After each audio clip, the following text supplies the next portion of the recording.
मुंबई पालिका F north ward ऑफिसच्या समोर दोन कंत्राटदारांमध्ये हाणामारी झाली। दोघांनी एकमेकांवर चाकून हल्ला केल्याची धक्कादायक घटना घडली।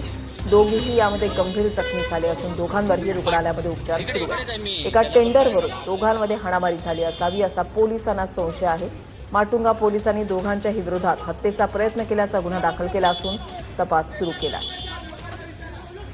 माटुंगा येथल्या बीएमसीच्या एफ नॉर्थ वॉर्ड ऑफिससमोर काल दोन कंत्राटदारांमध्ये हाणामारी झाली आणि या हाणामारीमध्ये दोन्ही कंत्राटदारांनी एकमेकांवरती हल्ला करण्यासाठी चाकूचा वापर केलेला होता आणि त्यामध्ये ते गंभीर जखमी झाल्याचं कळतंय। सध्या त्यांच्यावरती रुग्णालयामध्ये उपचार सुरू आहेत। मात्र जिथे ही घटना घडली त्या एफ नॉर्थ वॉर्ड ऑफिसच्या पाठीमागच्या बाजूला आपण पाहतो हेच ते घटनास्थळ आहे जिथे हा हल्ला एकमेकांच्या विरोधामध्ये त्यांनी केलेला होता आणि सध्या या घटनास्थळी आपण पाहतो की हे बांबून बॅरिकेटिंग सुद्धा करण्याचा प्रयत्न झालेला आहे। शिवाय ज्या चाकूचा वापर झाला तो चाकू पोलिसांनी जप्त केलेला आहे। मात्र एक सुद्धा इथे बाटली जी आहे ती फुटलेली पाहायला मिळते आणि इथे याचा सुद्धा वापर झाल्याचं पोलिसांकडे सांगण्यात येते। सध्या घटनास्थळी एक पोलीस कर्मचारी बंदोबस्तासाठी इथे ठेवण्यात आलेले आहेत आणि दोन्ही कंत्राटदारांमध्ये एका कंत्राटावरनं वाद झाला आणि त्यानंतर त्यांनी एकमेकांवरती चाकून हल्ला केल्याचं कळतं आहे।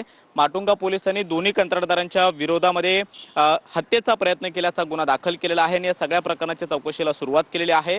पोलिसांनी तपासानंतर आता या दोन्ही कंत्राटदारांची जे जखमी अवस्थेमध्ये आहेत रुग्णालयामध्ये उपचार घेत आहेत त्यांची प्रकृतीमध्ये सुधारणा झाल्यानंतर त्यांचा जबाब नोंदवून त्यांना अटकेची सुद्धा तजवीज ठेवली असल्याचं सध्या पोलिसांकडे सांगण्यात येत आहे। प्राथमिक तपासानंतर आता पोलिसांकडून गुन्हा सुद्धा दाखल करण्यात आलेला आहे। मात्र येत्या काळात या सगळ्या प्रकरणामध्ये चौकशी दरम्यान काय स्पष्टता होते किंवा काय गोष्टी समोर येतात हे पाहणं महत्त्वाचं असणार आहे। कॅमेरामन गणेश रहाटे सोबत मी कृष्णा सोनारवाडकर, TV9 मराठी, मुंबई।